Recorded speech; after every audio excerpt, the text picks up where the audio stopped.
Hello everyone, आप सभी लोगों का एक बार फिर से आपके अपने YouTube channel massive skill GK में स्वागत है। दोस्तों, आज के इस वीडियो में मैं आप सभी लोगों को बाबर से संबंधित टॉप 50 प्लस ऑब्जेक्टिव क्वेश्चंस और उनके आंसर डिटेल में डिस्कस करूंगा, जो कि हमारा वेरी वेरी इंपॉर्टेंट टॉपिक है। आप एग्जाम में कोई भी एग्जाम दें, अगर उसमें इंडियन हिस्ट्री सिलेबस में है तो आपको बाबर से रिलेटेड क्वेश्चन एग्जाम में ज़रूर देखने को मिलेगा।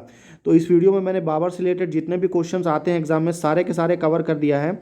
एसएससी, रेलवे, जहाँ भी आपका बैंकिंग वगैरह जिसमें भी एग्जाम में आता है, सारे क्वेश्चन पेपर के क्वेश्चन उठा करके मैंने एक जगह आपको डाल दिया है। ठीक है, तो देखते हैं आपको वीडियो कैसा लगता है। तो वीडियो ज़रूर इसको लाइक करिए और चैनल को ज़रूर सब्सक्राइब करिए। और अगर आपको इस वीडियो का फ्री में पीडीएफ चाहिए तो उसके लिए आप हमारे टेलीग्राम ग्रुप को ज़रूर ज्वाइन कर लीजिए। तो पहला क्वेश्चन है कि बाबर का जन्म 24 फरवरी 1483 ईस्वी को कहाँ पर हुआ था? परगना यानी कि फरगना में, ये परगना नहीं है, ये एक्चुअली में फरगना है। ठीक है, फरगना में, कंधार में, काबुल में या गजनी में? तो बाबर का जन्म जो है वो फरगना में हुआ था। तो ए जो है वो आपका करेक्ट आंसर है, Zahiruddin Muhammad Babur. Question number second है कि बाबर के पिता का नाम क्या था? ख्वांद मीर, शेख मुबारक, अब्दुल्ला खां या उमर शेख मिर्ज़ा? तो बाबर को जो पिता थे उनका नाम उमर शेख मिर्ज़ा था। तो डी जो है वो आपका करेक्ट आंसर होगा। अगला क्वेश्चन देखते हैं। क्वेश्चन नंबर 3 है कि बाबर की माता का नाम क्या था, यानी कि उनकी मम्मी का?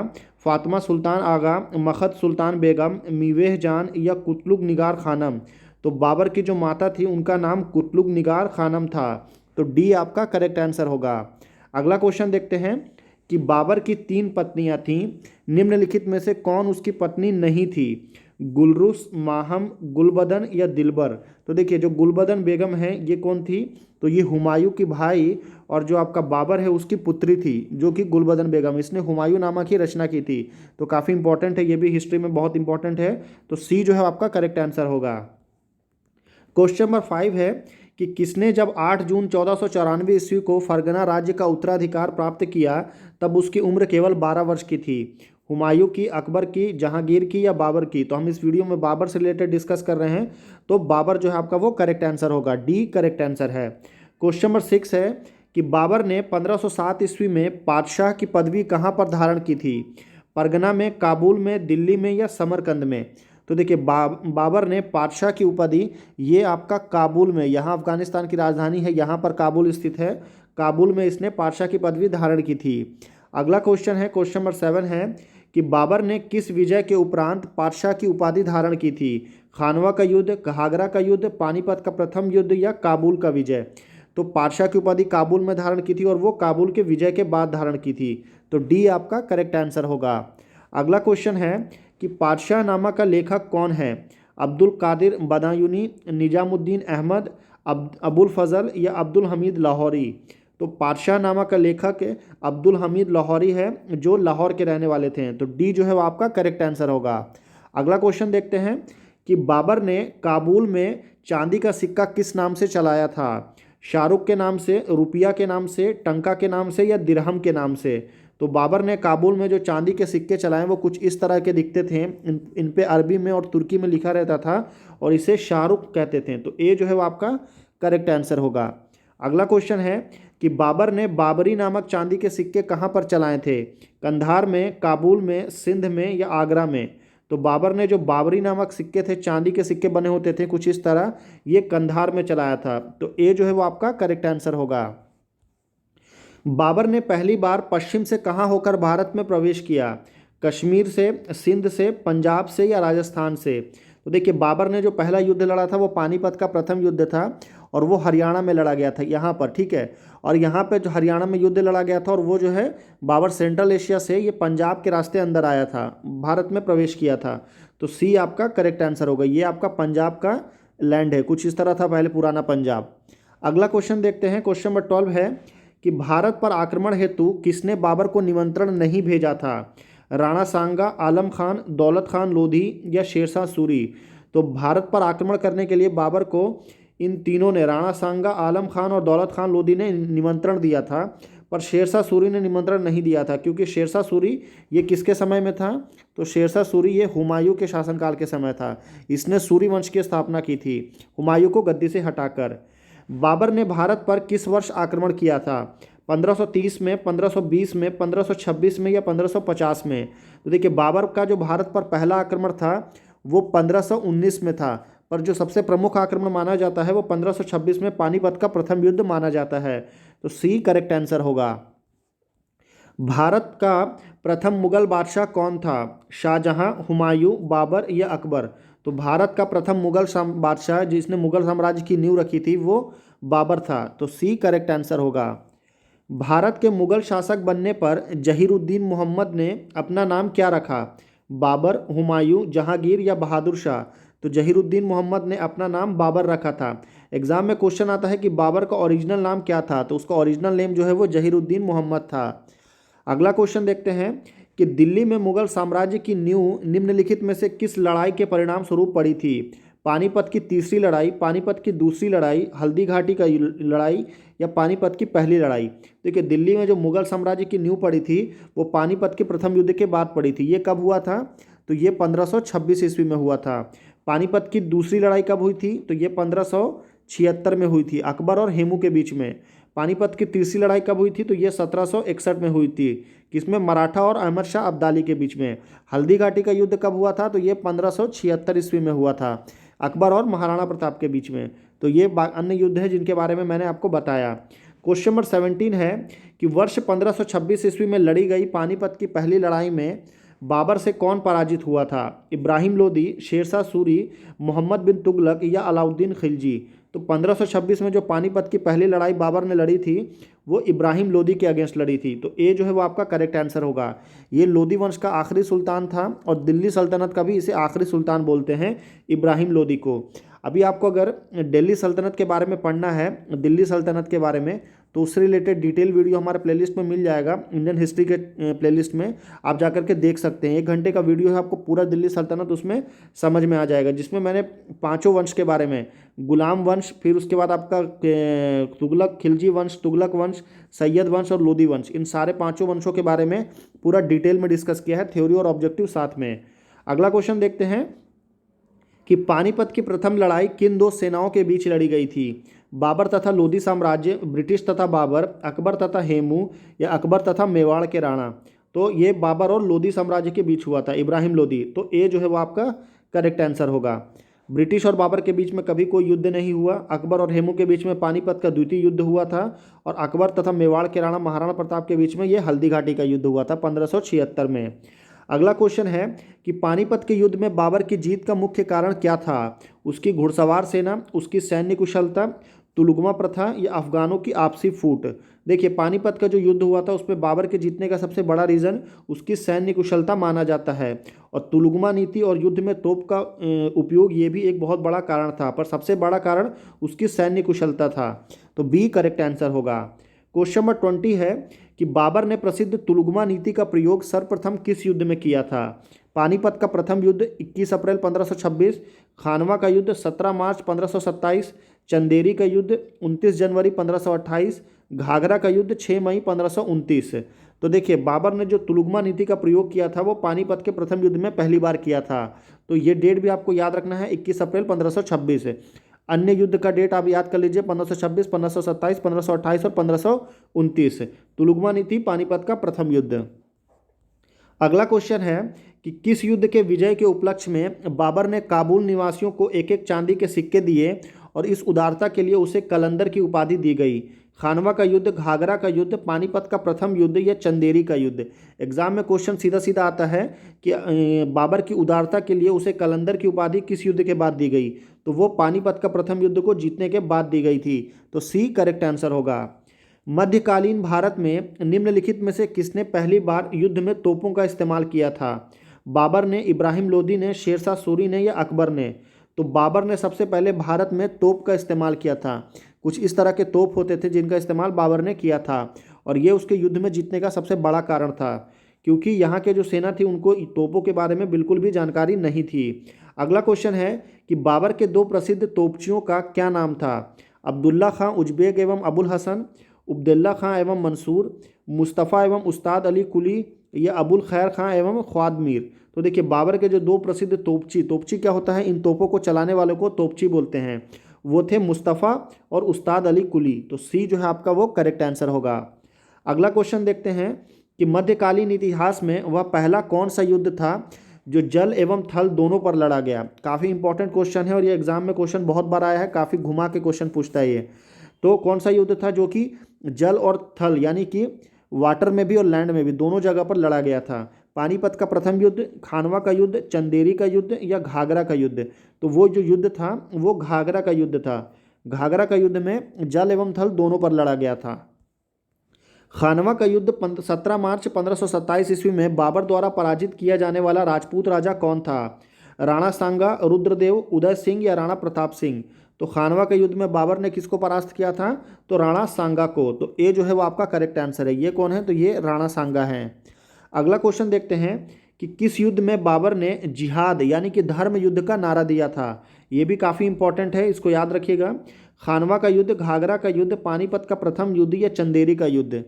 तो बाबर ने महाराणा जो आपका राणा सांगा को हराने के बाद खानवा के युद्ध के बाद जिहाद और धर्म युद्ध का नारा दिया था।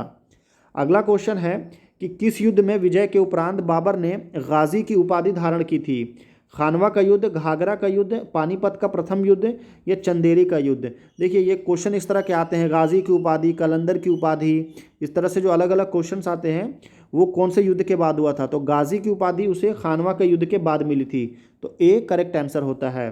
क्वेश्चन नंबर 28 है कि 29 जनवरी 1528 ईस्वी में चंदेरी में राजपूतों को किसने हराया? हुमायूं ने, अकबर ने, जहांगीर ने या बाबर ने? तो चंदेरी में राजपूतों को हराया था बाबर ने। तो डी करेक्ट आंसर होगा।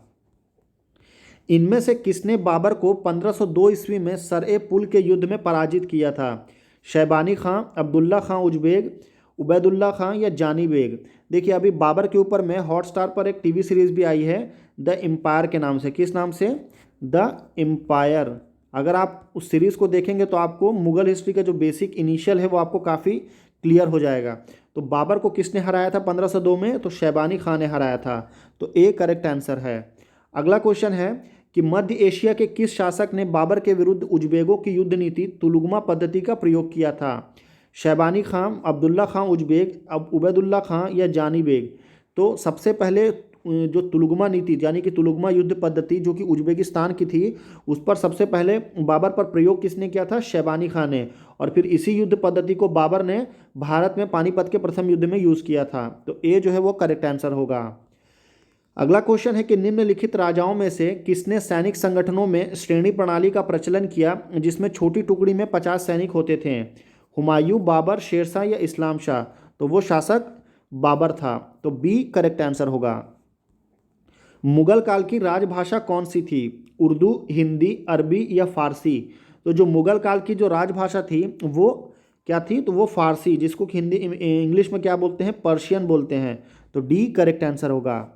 मुगल प्रशासन में मुहत्सिब क्या होते हैं? मुहत्सिब किसको कहते थे? सेना के अधिकारी को, विदेश विभाग के प्रमुख को, लोक आचरण अधिकारी को या पत्र व्यवहार विभाग के अधिकारी को?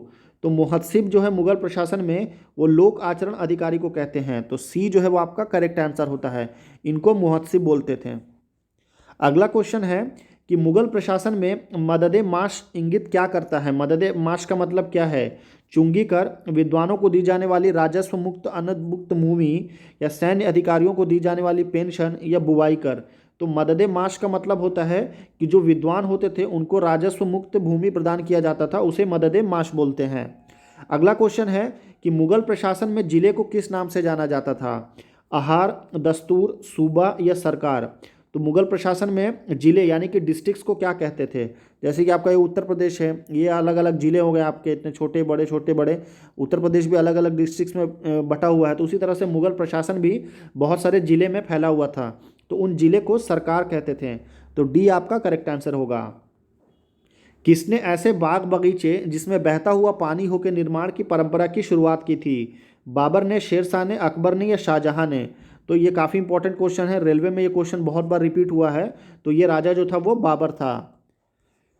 किस मुगल शासक ने भारत की वनस्पतियों और प्राणी जगत, ऋतुओं और फलों का विशद विवरण अपनी दैनंदिनी यानी कि डायरी में दिया था?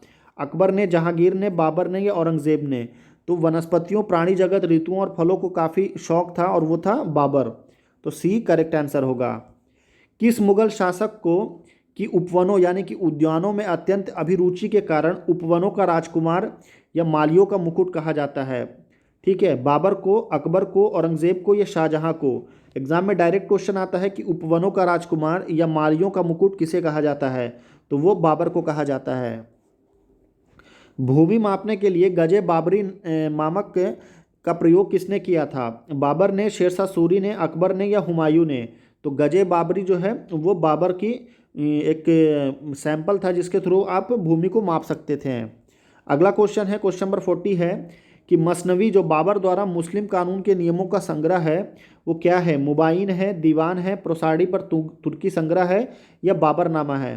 तो मसनवी जो है वो एक मुस्लिम कानून था जिसे कि मुबाइन बोला जाता है, तो ए करेक्ट आंसर होगा। मेहदी ख्वाजा कौन थे? क्वेश्चन है कि मेहदी ख्वाजा कौन थे? इब्राहिम लोदी का प्रधानमंत्री, बिहार का शासक, बाबर का बहनोई या बाबर का भाई? तो मेहदी ख्वाजा ये बाबर का बहनोई था। बहनोई किसको बोलते हैं? तो बाबर की सिस्टर के हस्बैंड को बहनोई बोलते हैं, तो सी करेक्ट आंसर होगा। गुलबदन बेगम किसकी पुत्री थी? बाबर की, हुमायूं की, शाहजहां की या औरंगजेब की? तो गुलबदन बेगम ये पुत्री थी बाबर की, भाई थी हुमायूं की, और इसने रचना की थी किसकी? हुमायूंनामा की। ये तीन चीज़ें आपको याद रखना है। निम्नलिखित में से किसने लिखा है कि बाबर की मृत्यु विष यानी कि जहर देने से हुई थी? निजामुद्दीन अहमद ने, अबुल फजल ने, गुलबदन बेगम ने या अब्बास खां सरवानी ने? तो ऐसा कहा था गुलबदन बेगम ने कि बाबर यानी कि उसके अब्बा की मृत्यु विष यानी कि जहर देने की वजह से हुई थी। मुबैयान नामक पद्य शैली के जन्मदाता बाबर ने तुझके बाबरी नामक अपने संस्करण किस भाषा में लिखे थे? तुझके बाबरी किसने लिखा था? तो बाबर ने स्वयं अपनी रचना की थी अपने जीवनी की, और वो किस भाषा में लिखी है? मंगोल में, फारसी में, तुर्की में या अरबी में? तो वो तुर्की यानी कि टर्किश लैंग्वेज में लिखी गई थी, तो सी करेक्ट आंसर होगा। बाबर ने अपनी आत्मकथा बाबरनामा की रचना तुर्की भाषा में की, बाद में उसका अनुवाद फारसी में किसने करवाया था? फारसी में किसने करवाया था? अब्दुल रहीम खान खाना, फैज़ी, अब्दुल कादिर बदायूनी या अबुल फजल? तो बाबर ने अपनी जो आत्मकथा लिखी थी वो तुर्की में लिखी थी, बाद में फारसी में अकबर जो है इसको समझने के लिए इसने फारसी में इसका अनुवाद करवाया, और जिसने किया था उसका नाम था अब्दुल रहीम खान खाना। बाबर ने अपने बाबरनामा में किस हिंदू राज्य का उल्लेख किया है? गुजरात, उड़ीसा, मेवाड़ या कश्मीर? तो देखिए बाबर ने बाबरनामा में एक हिंदू राज्य का उल्लेख किया है, और वो कौन सा है? तो वो राजस्थान का मेवाड़ राज्य है, तो सी जो है वो आपका करेक्ट आंसर है। एक और क्वेश्चन आता है कि बाबर जिस समय भारत पर राज कर रहा था उससे काफ़ी पहले 1336 में हरिहर और बुक्का ने किसकी स्थापना की थी? तो हरिहर और बुक्का ने किसकी? विजयनगर साम्राज्य की स्थापना की थी। रिसाले उसद की रचना किसने की थी? अब्दुल रहीम खान खाना ने, फैज़ी ने, अब्दुल कादिर बदायूनी ने या बाबर ने? तो रिसाले उसद इसकी रचना अब्दुल कादिर बदायूनी ने की थी, तो सी करेक्ट आंसर होगा। बाबर का भारत के विरुद्ध प्रथम अभियान यूसुफजाई जाति के विरुद्ध था, जिसमें उन्होंने भारतीय क्षेत्र बाजार और भेरा पर अधिकार कर लिया था। वह वर्ष कौन सा था? 1519, 1507, 1526 या 1527? तो देखिए बाबर का जो भारत के विरुद्ध सबसे सफल अभियान, जो पहला अभियान था वो यूसुफजाई जाति के विरुद्ध था, ये याद रखना है। और वो कब हुआ था? तो वो 1519 ईस्वी में हुआ, तो ए करेक्ट आंसर होगा। बाबर की मृत्यु 1530 ईस्वी में कहाँ पर हुई थी? आगरा में, काबुल में, लाहौर में या दिल्ली में? तो बाबर की जो मृत्यु यानी कि उसकी जो मौत हुई थी वो आगरा में हुई थी, तो ए आपका करेक्ट आंसर है। ये काफ़ी इंपॉर्टेंट है, इसकी मृत्यु अलग जगह हुई थी और इसके जो कब्र है वो अलग जगह पे है।